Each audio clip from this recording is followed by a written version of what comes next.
Hello दोस्तों, welcome to my YouTube channel. आज हम लोग पढ़ेंगे संदर्भ और व्याख्या लिखना। ठीक है, अगर आप नए तो प्लीज हमारे चैनल को सब्सक्राइब कर दीजिए, बेल आइकन को ऑन कर दीजिए। आइए आपको हम बताते हैं। अगर आपको कुछ नहीं आता है तो आज हम ऐसा बताएंगे ट्रिक कि आपको संदर्भ लिख के चलाएंगे, आपको नंबर फुल मिलेगा। आइए शुरू करते हैं। ठीक है, यहाँ पर देखें, ये बोर्ड का पेपर, बोर्ड द्वारा, फ्री बोर्ड द्वारा जारी किया गया पेपर, बोर्ड पेपर। ठीक है, सबसे पहले डालना है आपको, यहाँ पर लिखा हुआ ये क्या है, संदर्भ है। निम्नलिखित गद्यांश, निम्नलिखित गद्यांश पर आधारित, निम्नलिखित गद्यांश पर आधारित पर 3 प्रश्नों का उत्तर दीजिए। निम्नलिखित गद्यांश पर आधारित 3 प्रश्नों के देना है, आपको उत्तर देना है। 2 क्वेश्चन है तो दोनों में से केवल आपको एक करना है। ठीक है, दोनों आपको करेक्ट नहीं करके आना। ठीक है, जो आप जानेंगे वही करके सॉल्व करके आना है। यहाँ पर लिखा हुआ है, यह कोई बात नहीं है, यह कोई बात नहीं है कि एक स्वभाव और रुचि के लोगों में मित्रता हो सकती। यह कोई बात ही नहीं है कि एक स्वभाव और रुचि के लोगों में मित्रता हो सकती है। इतना पढ़ने के बाद अगर आप पढ़ें तो आपको तुरंत आपके दिमाग में ध्यान आ जाएगा कि किस चैप्टर से लिया गया, इसके चैप्टर का लेखक कौन है। अगर आप जानते हैं तो कमेंट करके तुरंत बताइए भैया, नहीं तो हम बता रहे हैं किस चैप्टर से लिया गया। आपके पास 2 सेकंड का मौका है, आप बताइए कमेंट करके, हम देख रहे हैं। ठीक है, 1 2, आइए हम आपको बताते हैं। मित्रता किस चैप्टर से लिया गया, मित्रता। मित्रता के लेखक कौन है, आज मित्रता के लेखक कौन है, आचार्य रामचंद्र शुक्ल। मित्रता के लेखक कौन है, आचार्य रामचंद्र शुक्ल। प्रश्न यहाँ पर देखिए, प्रश्न दिया हुआ है, उपरोक्त गद्यांश पर संदर्भ लिखिए। पहला प्रश्न क्या है, उपरोक्त गद्यांश का संदर्भ लिखिए। आपको हम दिखाते हैं, ऐसे आपको अपनी कॉपी में लिखना। अगर आप ऐसे लिखेंगे तो आपका नंबर नहीं कटेगा। इधर देखिए, सबसे पहले डालना है खंडवा। कौन सा है, खंडवा। यहां पर देखिए, खंडवा सबसे पहले डालना है, खंडवा। खंडवा डालने के बाद डालना है प्रश्न उत्तर नंबर, प्रश्न उत्तर नंबर पहला का पहला, प्रश्न उत्तर नंबर पहला का पहला। यहां पर ऐसे लिखना आपको, प्रस्तुत प्रस्तुत गद्यांश हमारी पाठ्य पुस्तक, प्रस्तुत गद्यांश हमारी पाठ्य पुस्तक हिंदी के गद्य खंड, हिंदी के गद्य खंड। आपको हिंदी ब्लैक पेन से लिख देना, ब्लैक और ब्लू पेन का दोनों का उपयोग करना साथ में। ठीक है, हिंदी के गद्य खंड के मित्रता, मित्रता हिंदी के गद्य खंड के मित्रता नामक पाठ से संकलित है। हिंदी के गद्य खंड से मित्रता नामक पाठ से संकलित है, जिसके लेखक आचार्य रामचंद्र शुक्ल है, जिसके लेखक आचार्य रामचंद्र शुक्ल है। ठीक है, मैं आशा करता हूं आपको याद हो गए। याद नहीं हो तो याद तुरंत कर लीजिए भैया। ठीक है, याद हो जाएगा, बहुत सिंपल लैंग्वेज, बहुत सिंपल में लिखा हुआ है। आगे देखें, दूसरा प्रश्न देखिए, लिखा हुआ है गद्यांश के रेखांकित अंश की व्याख्या कीजिए। दूसरा प्रश्न, गद्यांश के रेखांकित अंक की व्याख्या। अगर आपको नहीं याद है तो क्या करेंगे, आप इसी पैराग्राफ को ध्यान पूर्वक पढ़ेंगे, इसी पैराग्राफ से काटकर लिख देंगे और लिखेंगे लेखक का कहना कि लेखक का मानना कि हम लोग। आइए आपको बताते हैं, आपको डालना हेडिंग व्याख्या। लेखक कहता है या फिर लेखक का मानना है। लेखक कहता है कि ऐसे कोई बात, सॉरी, लेखक कहता है कि ऐसी कोई बात नहीं है, ऐसी कोई बात नहीं है कि एक ही आचरण वाले तथा एक ही पसंद रखने वाले व्यक्तियों के ही बीच मित्रता है, हो सकती है। लेखक कहता है कि फिर लेखक का मानना है, लेखक कहता है या फिर भी लेखक का मानना है कि ऐसा कोई बात ही नहीं है कि एक ही आचरण तथा एक ही पसंद वाले व्यक्तियों के बीच में मित्रता हो सकती है। यहां पर देखिए, में व्यक्ति एक दूसरे की विभिन्नता को देखकर मित्रता करते हैं।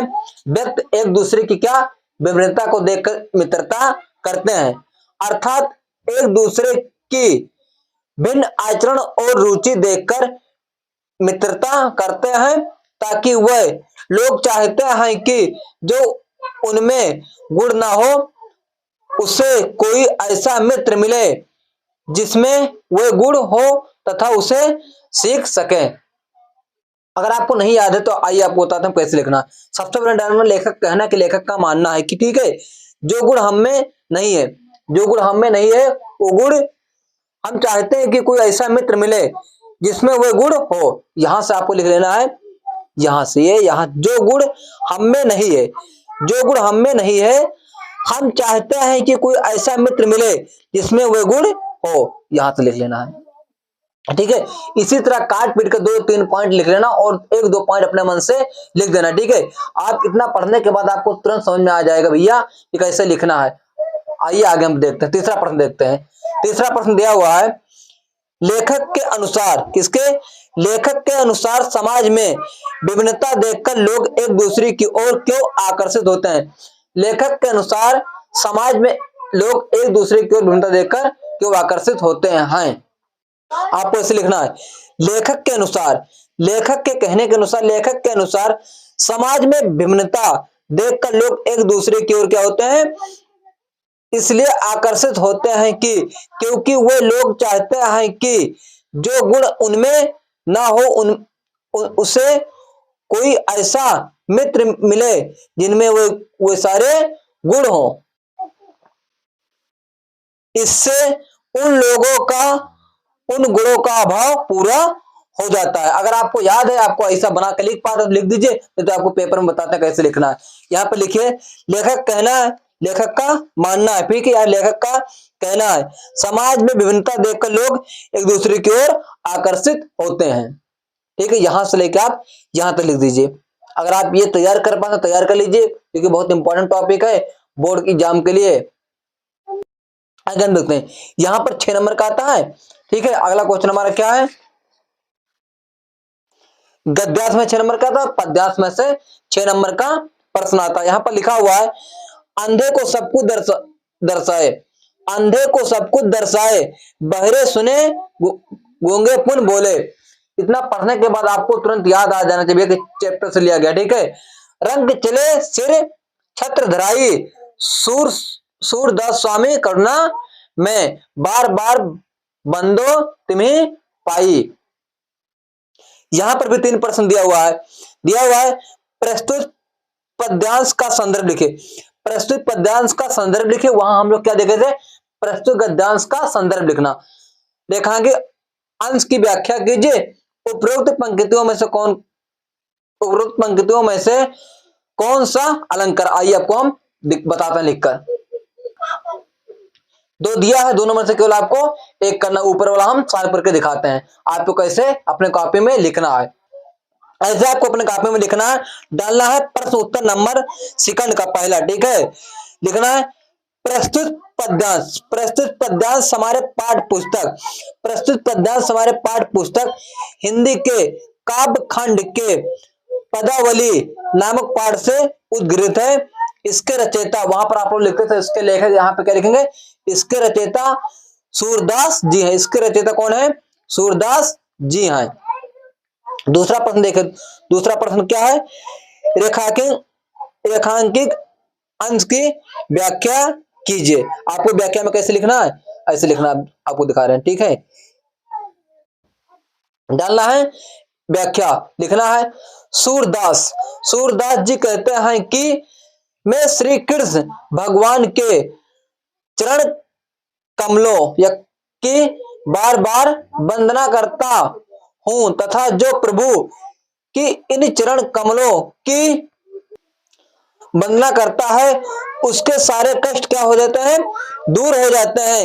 यदि कोई लंगड़ा व्यक्ति श्री कृष्ण की चरण कमलों की वंदना करता है तो वह श्री कृष्ण की कृपा से बड़े पहाड़ भी पार कर सकता है। ऐसे आपको अपने कॉपी में लिखना। अगर आप ऐसे लिखेंगे तो आपका नंबर 1 भी नहीं कटेगा।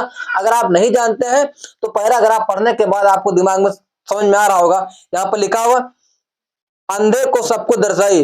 अगर श्री कृष्ण जी की कृपा होगी तो अंधे को क्या होगी, सब कुछ दिखाई देगा।